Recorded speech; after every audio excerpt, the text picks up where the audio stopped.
Welcome to Pax Britannica. Season 3, Episode 47, Paradise Lost.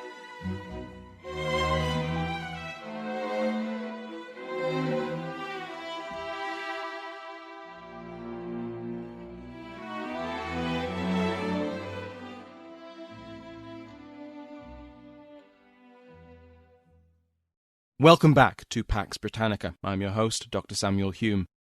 Before we begin, I'd like to welcome the new members of the Patreon, Ben Earl Gilbert and Kenneth Earl Chang. If you'd like to join their ranks and listen to the podcast ad-free and help support the show, then go to patreon.com/Pax Britannica. Thank you to all of my patrons. Last time, we saw the succession of Richard Cromwell to the office of Lord Protector, which he held for all of 8 months. As we saw, Richard's position had never been a strong one. His father, Oliver, had been able to balance the demands of the army with the various civilian factions, but Richard did not, or could not, do this. He had no military experience, and he was known to favour more limited religious toleration, so the army neither trusted nor respected him. He was seen as too close to his father's advisers, John Thurlow and Lord Brokill especially, who had tried so hard to cram a crown onto Oliver's head. This left him vulnerable to a coalition of disgruntled army officers and Republican MPs who returned for the Third Protectorate Parliament. The crisis escalated until, in a battle over control of the soldiers, Richard lost. His army turned against him, and he was first forced to dissolve Parliament and then to abdicate. The Rump Parliament was restored, and the Republic was declared once again. But when we left off, it was with a familiar phrase ringing in our ears: the entropy of victory. In a way, the victory of the military Republican coalition was so quick that it helps explain why the breakdown of that alliance came so soon. The first cracks appeared even before Richard abdicated. The Army Council established a committee of 8 officers, including Charles Fleetwood, John Desborough, and, naturally, John Lambert, to draft a new constitution. Ian Gentles calls these men the Wallingford House Junto, because they met at Fleetwood's home, Wallingford House. From here on, when I talk about the Junto, think about these army grandees. They would never complete a full draft, but we get a hint of what they had in mind from a petition presented to Parliament on the 13th of May. This was a soldier's constitution. The petition started by urging the restored Rump to carry out the work they had been brought back for, to reform the law, pass an Act of Oblivion, and ensure freedom of conscience. It called for a Parliament without king or lords, but for another chamber, a select Senate, which would be made up of godly, well-regarded men, which could veto the House of Commons. How exactly this Senate would be selected was not specified, but the army would clearly have a large part to play. They would either be army officers themselves or be chosen by the army. When this petition was presented to the Commons by a delegation led by Lambert, it was ignored. Instead of allowing the army to muscle in on Parliament, Parliament began to muscle in on the army. Fleetwood could remain Commander-in-Chief, but Parliament would control the rest of the army. A committee was set up to name new officers, and a majority of its members would be officer MPs. However, Parliament could simply reject the recommendations of this committee, which it often did. Soon, 160 officers were dismissed from the army in England, and replaced with candidates more palatable to the Rump. Old Cromwellians were out, old Republicans were back. The Rump even began to meddle with the army in Scotland. Now, when the coup had first taken place, George Monck had written to Parliament, assuring the MPs that he had no interest in politics and he was focused on securing the peace and security of Scotland. All his officers and soldiers were loyal to the Rump, so don't worry. Everything's fine up here now, thank you. How are you? Monck received a blunt reply from the Speaker, telling him that the Parliament knew things which Monck did not. The Rump began appointing new officers to Scottish regiments, officers they trusted more than they trusted Monck. Old George would not take this lightly. the Rump Parliament was given a year to decide on the permanent form the restored republic would take. In the first weeks of its return, the one thing which had been decided was that there would be no single person at its head. Beyond that, there was no consensus on anything. The main sticking point was the question of a second house. Whether there should be one, how its members would be chosen, how long they would sit, what powers would they have. And this shattered the unity of the coalition. Disagreements over these questions divided MP from MP, Republican from Republican, officer from officer, and the army from the Parliament. Though the Royalists had been quiet during the succession and then the downfall of the Protectorate, that changed as summer turned to autumn. Spurred on by the exiled court, a series of Royalist rebellions erupted. Or they would have, had the replacement for John Thurlow not been up to the task. But that man, Thomas Scott, was. He learned of the planned uprisings and, in his words, broke the neck of the malignant design. Rebels were rounded up across the country, in Bristol, Herefordshire, Bath, and Tonbridge. Viscount Falkenberg, the husband of Oliver Cromwell's daughter Mary, had sent the exiled king money when the Protectorate fell. This had been noted, but no action had been taken at the time. But now he was arrested and sent to the Tower. The leader of this uprising, John Mordaunt, did get his rebellion going. He declared for Charles II in Surrey and called all loyal subjects of the king to his banner. He got 30 men. But Mordaunt was nothing if not good at wriggling out of trouble. He'd already been arrested twice the previous year for treason and narrowly escaped conviction by 1 vote. Rather than risk a repeat performance, he simply fled the country. He would be back soon. However, it wasn't Mordaunt and his 30 men who became the face of this summer of unrest. That goes to Sir George Booth, an old parliamentarian from Cheshire. Unlike Mordaunt, Booth got plenty of support from local Presbyterians and Royalists, and soon most of Cheshire, as well as parts of northern Wales and Lancashire, were in the hands of around 4,000 rebels. By August, this had grown to perhaps 7,000 or 8,000 troops. But John Lambert soon arrived with 3 regiments of cavalry, 3 of infantry, another of dragoons and artillery. Reinforcements from Scotland, Ireland, and Dunkirk were called for, but they were not needed. The professionalism and morale of the army had fallen from previous heights, but it was still more than enough to deal with the hastily raised militia. By the 19th of August, Booth's rebellion was crushed. The man himself fled in disguise, dressed as a woman, but he was found out, apparently, by his large feet and facial hair. One account says he was caught while shaving. He was captured and taken to the Tower. So far, so standard, and it feels like Penruddock's Rising on a smaller scale. But this is where it gets interesting. Because Booth, though he received a commission from Charles Stuart, insisted to his interrogators that he'd been organising a protest in favour of a full and free Parliament. His proclamation from Chester had followed this line too, and this was a clever strategy.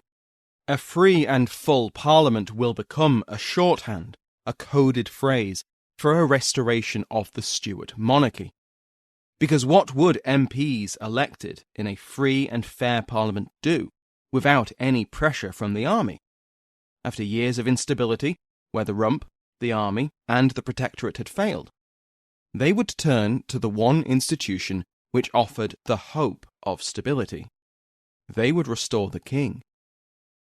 So Booth didn't need to appeal to Royalists. They were assured. But he needed his fellow parliamentarians to join the fight. By calling for a full and free Parliament, he gathered a lot of support from people who were disgruntled by the unparliamentary actions of the Protectorate and the army. No one from Booth's rebellion went to trial, and Booth himself would spend only a little time in the Tower of London. What Booth's rebellion did achieve, besides publicising the call for a free and fair Parliament, was to remind the Rump of both their continued reliance on the army and their unpopularity with the public. But old Republicans were wary of the army too. When Fleetwood proposed that John Lambert be restored to his military rank of Major General, Hazelrig blocked it, and instead voted to give Lambert the thanks of the House, along with £1,000 to buy himself a duel. Lambert took this money and did the sensible thing for a man like him in a time like this. He gave it to his soldiers. He might not have the rank, but he had his men's loyalty. Now this money went further than usual, because the army was still owed a fortune in back pay. Despite the Rump raising the assessment back to levels of the early Protectorate, it was never enough.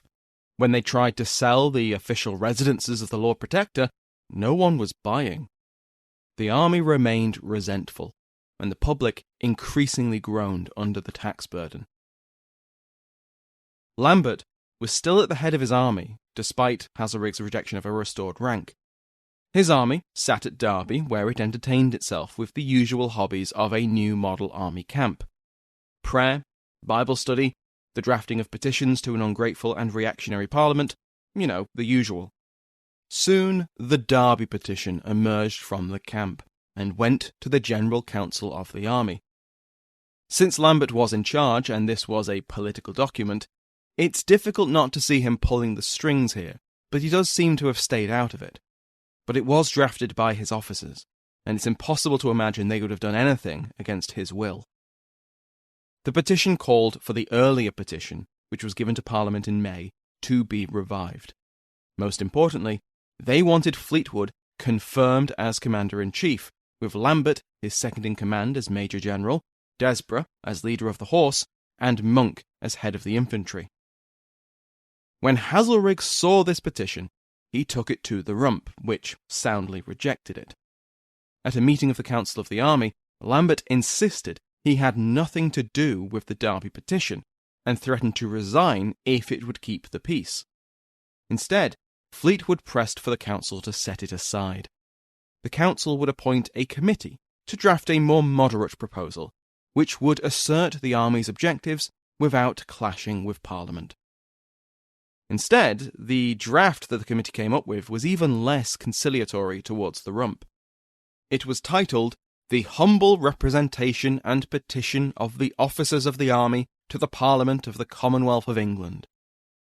This humble representation reiterated the demands of the Derby petition, and followed up by condemning Parliament's suppression and criticism of Lambert's soldiers. They repeated the army's loyalty to Parliament, but asserted its right to petition it. They ended by insisting that Parliament address the lack of pay, and that the army retain control over appointments and dismissals.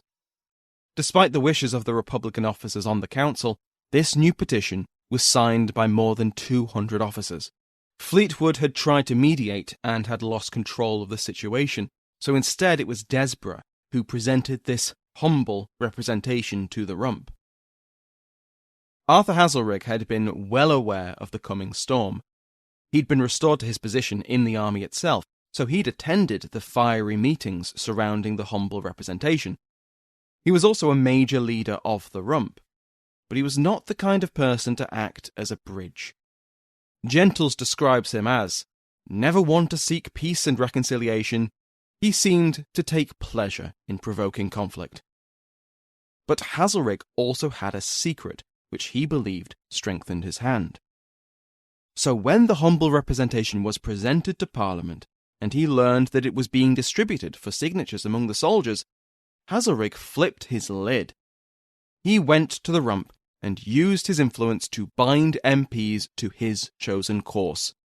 What was this cause? War with the army. When Arthur Hazelrig entered the Parliament, he demanded the attention of the MPs. The army was planning a coup, he said, and they should act now to save the Republic. The doors were locked, and after a short debate, the Rump passed a new bill, which made all the legislation since the Rump was first expelled in 1653 null and void. All reforms to the law, to religion, to the state, to trade, to finance, to the military, all of it was invalid unless it had since been confirmed by the restored Rump. Further, any taxation or attempt to raise money without the consent of Parliament, whatever its intended use, was not just illegal, it was treason.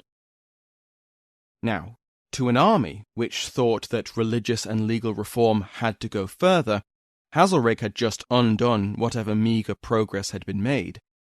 To an army which was desperately in need of pay, and was suspicious of Parliament's willingness to collect taxes for it, Haselrig hadn't just given them an IOU, he'd ripped up the IOU they'd already been given. The next day, as London was still reeling from these developments, the Rump went even further.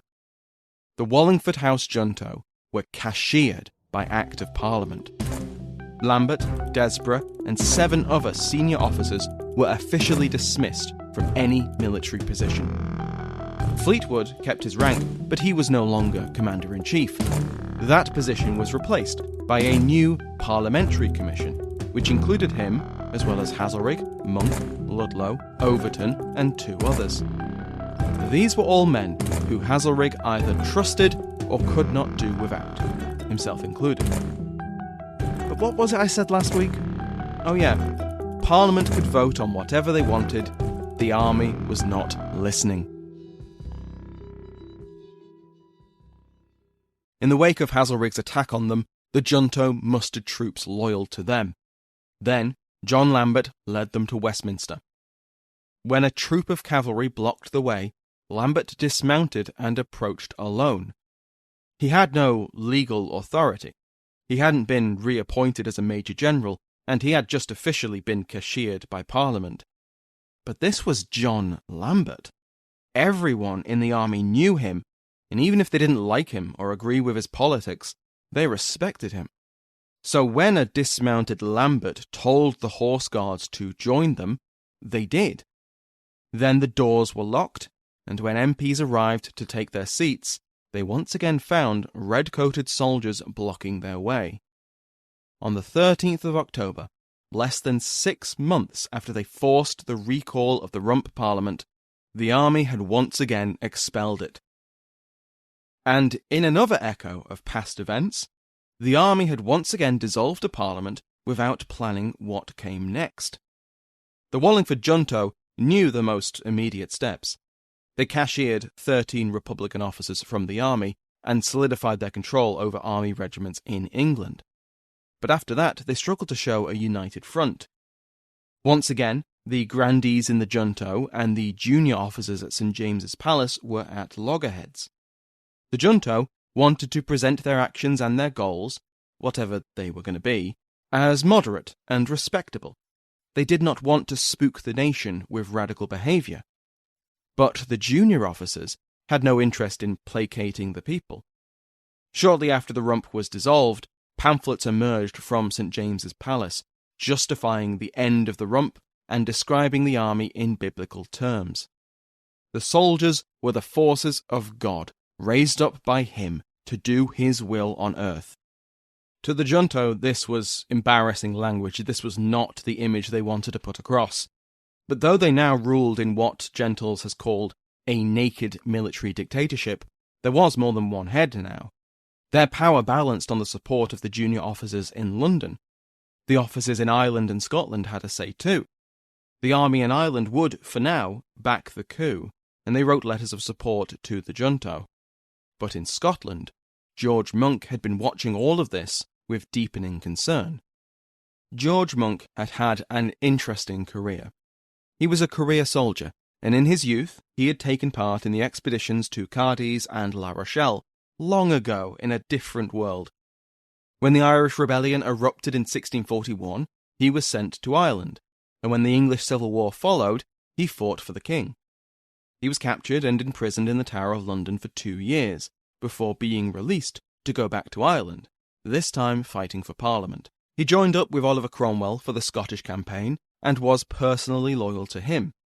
In the Anglo-Dutch War, he showed some talent for naval warfare, but he was placed back on land in 1654 as Cromwell's man in Scotland. He suppressed Glencairn's rising through ruthless strategy and diplomatic pragmatism, and he'd kept Scotland quiet for the last 5 years. He was a very talented general. He usually competes with John Lambert for second best in the Wars of the Three Kingdoms. First place, of course, belongs to Oliver Cromwell. But it's the next 7 months which really give Monck his place in history. And to understand why he does what he does, we need to know a few things about him. The first is his relative religious conservatism. He did not like religious radicalism, and he held a particular disgust for Quakers. By 1659, the sect was making gains in Scotland, and he was not pleased by what he saw happening in London. The army had once again dissolved Parliament and seemed to be back in the grip of religious radicals. The second thing to know about Monck is he was a realist. He had his ideals, but he was prepared to be pragmatic depending on circumstance. He was exceptionally good at knowing the right political time to act. In August, Charles Stuart had sent Monck a letter, offering a small fortune in return for aiding his restoration. Monck rejected the offer. Considering his future decisions, this begs the question, why? Perhaps he still had faith in the Rump Parliament, or perhaps he was waiting to see how well Booth's rebellion would go. In October, Monck wrote a secret letter to Arthur Haselrig, promising support for the Rump against a military coup. Haselrig received this promise on the 12th of October, which goes a long way to explain why he took such a Denzel Hollers-esque approach to dealing with the Wallingford junto. It wasn't just an act of reckless brinkmanship. It was that too, but Haselrig believed he had a trump card. When Lambert shot the Rump down, Haselrig did not give up. He continued to write to Monck and whipped up support for the Rump where he could. He secretly appointed Monck as Commander-in-Chief of the army in England, and Monck began to prepare for an invasion. First, he toured Scotland, visiting garrisons across the country and assessing their views. Officers he could not rely upon were arrested and replaced by ones whom Monck trusted. With the ground prepared, so he wouldn't face an immediate mutiny, Monck showed his hand to the junto. He wrote to Lambert and Fleetwood, denouncing their dissolution of the Rump and informing them that he would restore Parliament. He would save the church and the country from the religious and political radicals who now held the reins of the army. Before waiting for their reply, he began to prepare for war. Firstly, he needed money. His army, unlike the one in England, was generally paid on time and well fed. Fortunately, before it was turfed out of power, the Council of State had sent the Scottish garrison their wages, and Monck was able to grow this war chest with gifts and loans from the Scottish connections he'd developed. Soon he had £50,000, along with supplies. He would be well prepared for a march to London. Next, he had to ensure the loyalty of his troops and the stability of Scotland in his absence. He announced a day of fasting and prayer, which went down well with the rank and file, and wrote to influential Scottish Presbyterians to explain his motives. He told them, quote, "I look upon the liberty of the churches and the maintenance of a gospel ministry as my grand motive to this work." In other words, he was against religious radicalism, which was music, well, maybe not music, to Calvinist ears. All the while, Monck continued to purge his army. By November, more than 150 officers had been arrested, dismissed, or forced to resign, and replaced with Monck loyalists. By then, the junto had received his letter, and their response was predictable. Monck was, at best, playing into Stuart hands. At worst, he was a secret royalist and was aiming to restore the hated House of Stuart. Monck continued his preparations. He put the final touches to his control of the army when he held a meeting of officers in Greyfriars Kirk in Edinburgh. Here, he told them he planned to, quote, "make the military power subservient to the civil," end quote. In other words, to restore Parliament. His officers, all loyal to Monck, swore to live and die with him. Then Monck resurrected a body which hadn't set for years, a Convention of Estates. This assembly of borough and shire commissioners met in Edinburgh on the 15th of November and elected as its president William Cunningham, the 9th Earl of Glencairn and former leader of Glencairn's Rising. Monck did nothing to prevent that election, and in fact his only restriction on the convention was that they do not communicate with Charles Stuart. With the convention's support, Scotland would remain secure in his absence. Down in London, Lambert and Fleetwood and the rest of the junto were fully convinced that Monck was going to dismantle the Republic, and so they prepared to fight. The junto published the Declaration of the General Council of Officers, which reiterated their reasons for dissolving the Rump and declaring that the acts Haselrig had pushed through, denying the legality of anything since 1653, and forbidding any taxation without Parliament, were cancelled. This was a shocking display of naked military power. Cromwell may have dissolved parliaments and built the Protectorate on the back of military force, but there was always at least a veneer of legality. This was an army overriding an Act of Parliament. This had never happened before. Then the junto made it known, through an accidental leak, that they would soon abolish tithes and reform the law. This was great news for the junior officers at St. James's Palace, and it was also great news for Monck. He had just been given proof of all his claims, that the army in London was usurping parliamentary authority and that it was in the hands of religious radicals. The junto also revived an old institution, the Committee of Safety, to act as the executive in this crisis. This relic of the First Civil War was meant to be a display of how the army was definitely not a military dictatorship. Its leader was not only a civilian, but a Scot, Archibald Johnston of Warriston, who we haven't seen for a while. It had 23 members, and only 10 of them were officers.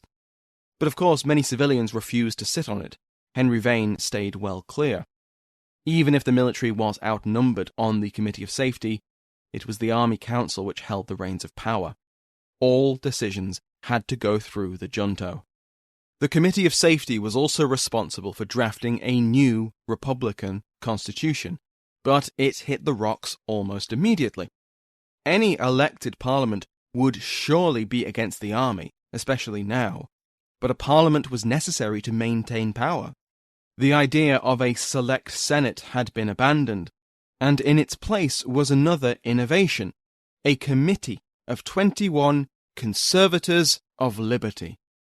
They would be army officers, whose job was to essentially veto anything the Parliament did which the army did not like, whether it was try and reduce it in size or to bring back the king.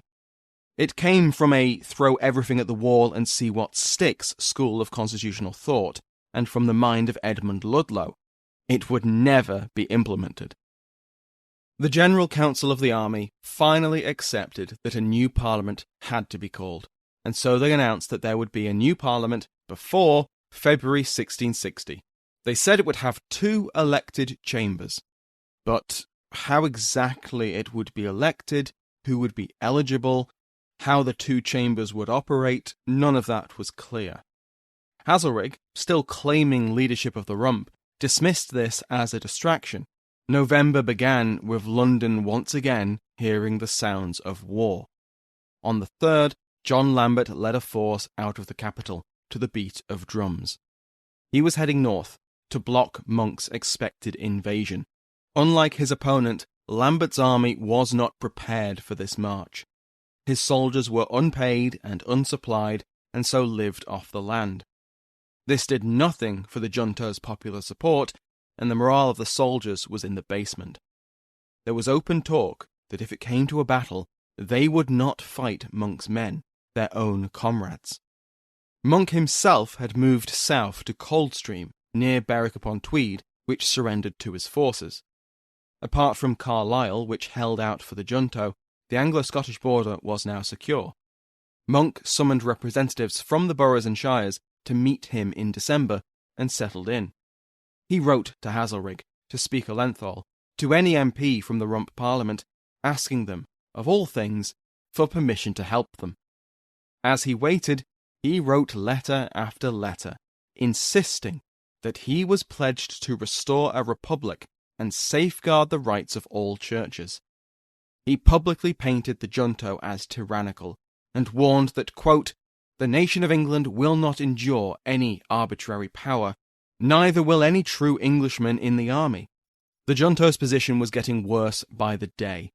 Their only base of support was the army, and even that was faltering in the face of their complete lack of legitimacy. Early in December, Hazelrig and 2 regiments of soldiers loyal to him reached Portsmouth. The governor declared for the Rump and for Monck.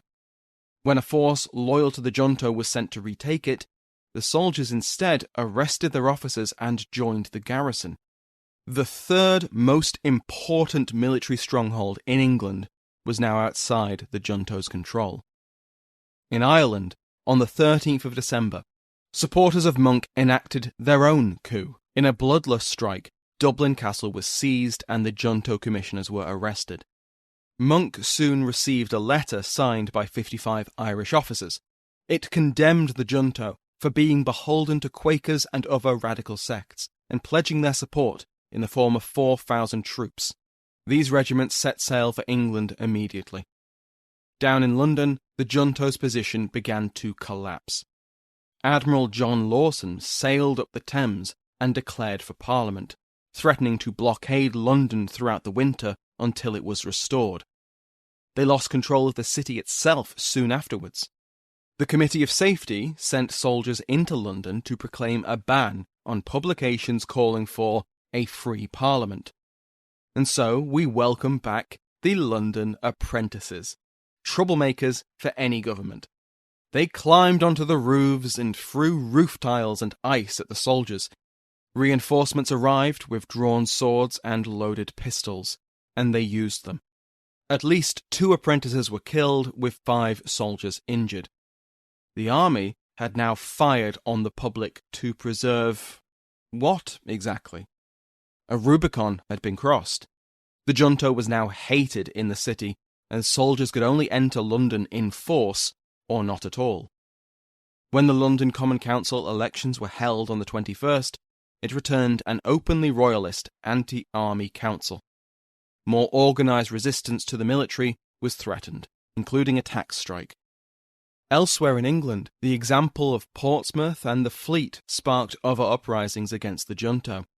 The garrisons of Taunton, Plymouth, Bristol, Arundel, Chester and Colchester all defected to Monck and the Rump. The junto leadership was torn between the junior officers' demands for religious and political radicalism and the increasing loathing of the rest of the population. Fleetwood himself, always indecisive, nearly buckled entirely. He met with political survivor Bulstrode Whitlock, who advised that since Monck was clearly going to win the contest, and that he was going to bring back the Stuarts, why shouldn't they do it themselves? At the very least, they would avoid the headsman, and they might be able to shepherd a restoration which secured the most important parts of the good old cause. Fleetwood was won over to this line of thinking, and he told Whitlock to pack his things. He was going to meet a king. But in a fluke of history, as Whitlock was leaving, Desborough and Vane were coming to see Fleetwood. Whitlock was asked to wait, and within 15 minutes, the Republicans had broken Fleetwood's resolve. He rushed out of the room and told Whitlock not to go. He couldn't go against the cause he devoted his life to, even if it was already doomed. Monck had still gone no further than Berwick. As the final days of 1659 played out, the junto lost their grasp on power entirely. The garrisons of Windsor Castle and the Tower of London now defected. With any hope of resistance lost, Fleetwood surrendered on Christmas Eve. He presented Speaker Lenthal with the keys to St. Stephen's Chapel. On Boxing Day, 42 MPs returned to their seats. The Rump was restored. On New Year's Day 1660, George Monck finally crossed the border at Coldstream. He proclaimed his mission to defend the rights and liberties of Parliament and, quote, the government of these nations by a free state and commonwealth, end quote. But the only person still standing against the return of the Rump Parliament was John Lambert. The Rump was already back. So what was Monck's real intention? Throughout all these weeks, Monck insisted he stood by the Republic and the restoration of Parliament. He publicly claimed that he opposed a restoration of the Stuarts. He had allowed a known royalist into a position of power in his absence, but Glencairn had been welcomed back into the fold, and Monck had forbidden the convention from contacting Charles Stuart. Monck wrote to everyone, assuring them that he was still opposed to Charles Stuart. He had, quote, "not a greater enemy in the three nations than myself," end quote. And deep into 1660, he would maintain these denials. But Ian Gentles argues that Monck believed that the army and the Rump were now unsustainable. They were too unpopular and had no base of support outside a select few. He suggests that Monck's backing for a free and full Parliament was echoing the call of Booth, outwardly neutral in calling for free elections, but in the belief that given the chance the political nation would vote to bring back the king. In Gentle's words, Monck chose to flow with the current rather than buck it, end quote. His claims to support the good old cause and the Rump were window dressing to prevent an outright mutiny from his army. Next time, we will see Monck follow in the footsteps of his friend, Oliver Cromwell. He will become the single most powerful man in 3 kingdoms. But unlike Cromwell, he will not use this power to set himself up as a king in all but name. England, Scotland, and Ireland already had a king. His name was Charles Stuart, and he needed to come home. Thank you to my House of Lords, including the King's favourite Mike Sanders, the Duke of Newcastle Jonathan Williams, the Marquess of Winchester Christian Sebast, and the Earl of Kildare Nick Bunker. Go to patreon.com/Pax Britannica to join their ranks and listen to the podcast without ads. For other great podcasts on the Airwave Network, check out airwavemedia.com. Thank you to Sounds Like an Earful for the interval music in today's episode, to my entire House of Lords, and to you for listening.